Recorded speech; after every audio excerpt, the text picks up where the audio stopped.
ముందుగా ఎగ్ ఫ్రైకి కావాల్సిన పదార్థాలు ఒకసారి చూసుకుందాం.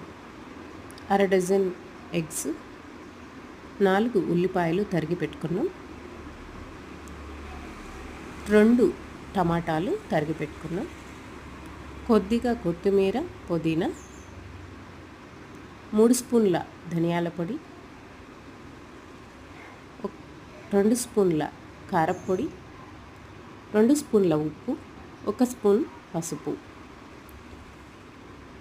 4 స్పూన్ల ఆయిల్, కొద్దిగా ఆవాలు. ముందుగా స్టవ్ వెలిగించుకొని బాండ్లు పెట్టుకొని ఆయిల్ వేడయ్యాక ఆవాలు వేసుకుందాం. తరిగిన ఉల్లిపాయ ముక్కలు వేసుకుందాం.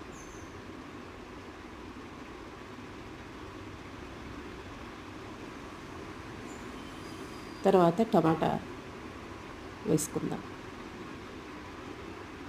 బాగా కలుపుకొని తర్వాత ఉప్పు, పసుపు, కారం పొడి వేసేసుకుందాం. అలా కొద్దిగా కలుపుకున్న దాని తర్వాత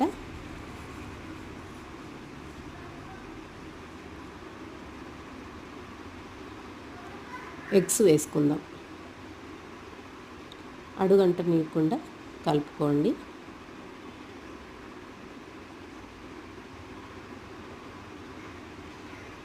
ఇలా బాగా కలుపుకున్న దాని తర్వాత కొత్తిమీర, పుదీనా వేసేసుకుందాం. వేసుకొని అలా 5 నిమిషాలు కలుపుకున్న దాని తర్వాత బౌల్లోకి సర్వ్ చేసుకొని, ఇది చాలా సింపుల్గా చేసుకోవచ్చండి. పుల్కాల్లోకి, రైస్లోకి చాలా బాగుంటుంది.